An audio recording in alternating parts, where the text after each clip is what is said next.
Bueno, vamos a considerar la siguiente función de transferencia general, donde y de s es la salida, u de s es la entrada, y como podemos observar en esta función de transferencia general, tenemos un polinomio en el numerador y un polinomio en el denominador.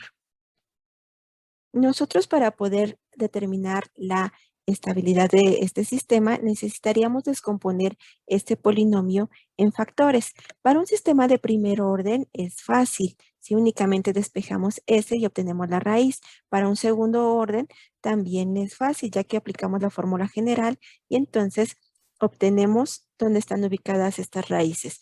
Pero para cuando tenemos un sistema, entonces, de tercero, cuarto, quinto orden o de orden n, ya no es tan fácil la descomposición de estos factores. Entonces, para poder determinar la estabilidad de este tipo de sistemas, vamos a utilizar, entonces, nuestro criterio de estabilidad de Routh-Hurwitz, el cual nos va a permitir, sin descomponer ese polinomio, vamos a poder determinar la cantidad de polos que están en el semiplano derecho del plano S. Entonces, si entonces puedo determinar la cantidad de polos que están del lado derecho del plano S, entonces puedo determinar si el sistema es estable, inestable o marginalmente estable. Para ello voy a requerir utilizar entonces mi ecuación característica. Para poder entonces armar mi arreglo de Routh. Armar este arreglo de Routh. Vamos a ver paso a paso cómo voy a armar ese arreglo de Routh. Primero, lo que tengo que establecer es de dónde a dónde va a estar mi arreglo. En este caso, el orden me lo va a dar Sn. De ahí me va a indicar que debo de comenzar desde Sn, es decir, desde mi mayor orden, que sería Sn, de ahí hasta S a la menos 1, S a la n-2 y así voy a ir armando mi arreglo en la primera columna. Luego entonces, lo que voy a necesitar,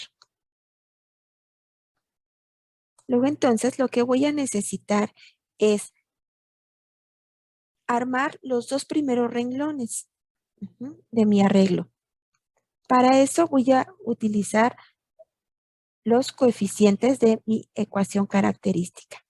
Entonces, como pueden ver, aquí tengo mi coeficiente A0, A1, A2, A sub n-1 y AN. Entonces, esos coeficientes los voy a ir acomodando en los dos primeros renglones. Observen cómo lo hago. Primero, coloco A0 arriba, luego abajo, A1, luego vuelvo a subir, A0, A2 arriba, luego A3 abajo, luego A4 arriba, luego A5 abajo, luego A6 y luego A7. Como podemos ver, vamos arriba, abajo, me cambio de columna, arriba, abajo, me cambio de columna, arriba y abajo.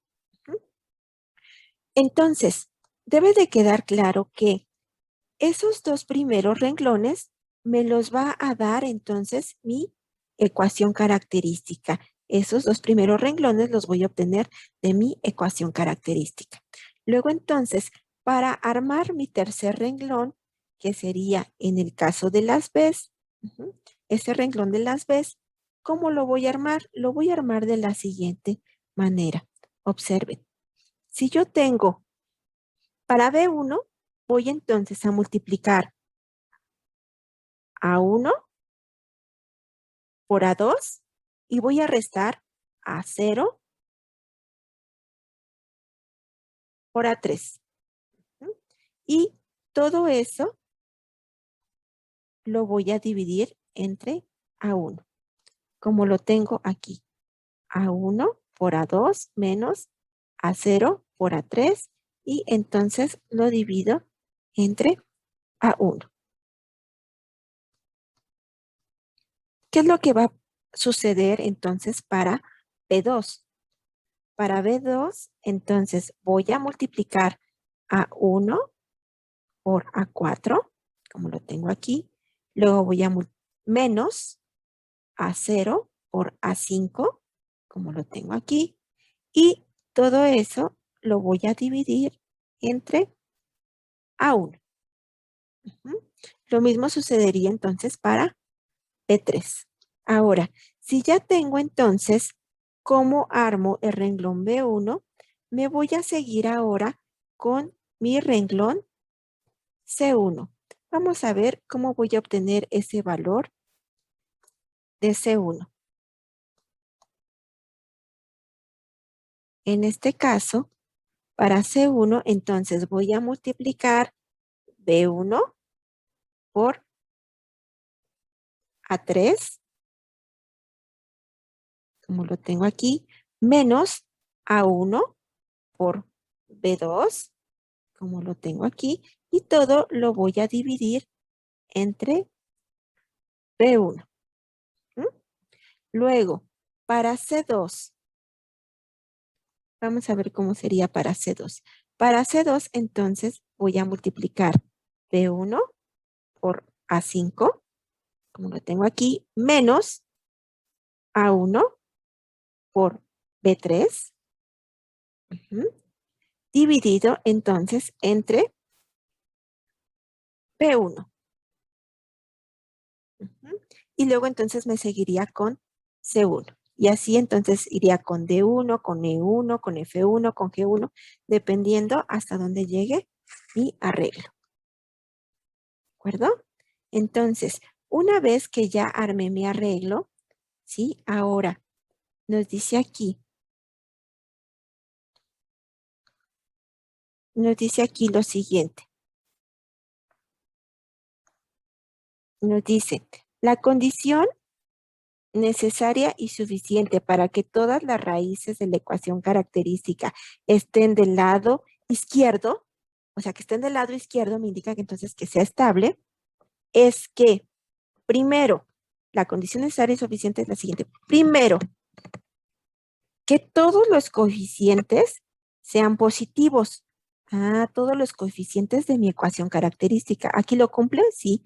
A0 es positivo, A1 es positivo, A2 es positivo, A más N menos 1 es positivo y AN es positivo. Ok, eso lo cumple.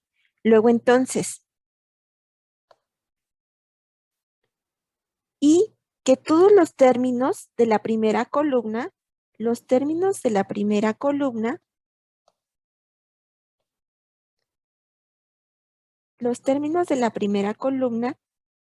tengan signo positivo. Es decir, una vez que ya armé mi arreglo, tengo que verificar los signos de esta columna.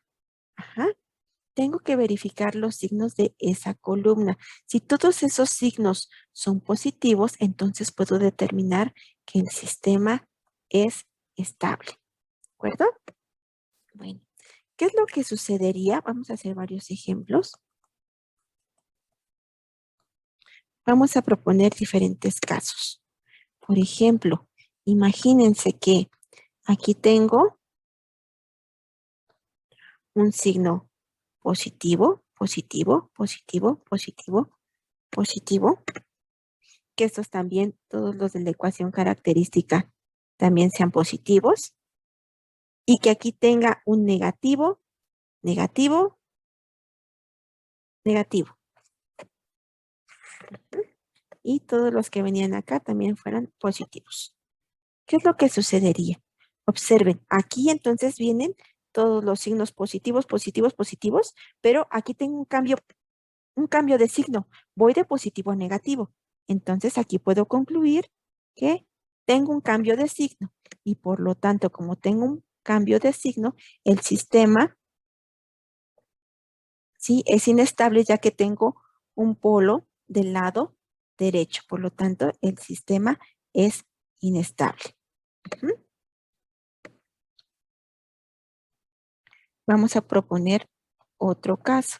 ¿Qué es lo que sucede si igual aquí vienen? Tengo positivos, positivo, positivo. ¿Qué es lo que sucedería si entonces aquí reviso mi primera columna? Y aquí viene positivo, positivo, positivo.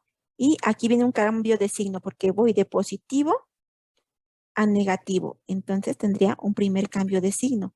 Luego aquí de negativo a positivo tendría un segundo cambio de signo. Ujú. Entonces, eso es lo que me va a indicar es que entonces tengo dos polos del lado derecho. Ajá, y por lo tanto el sistema es inestable.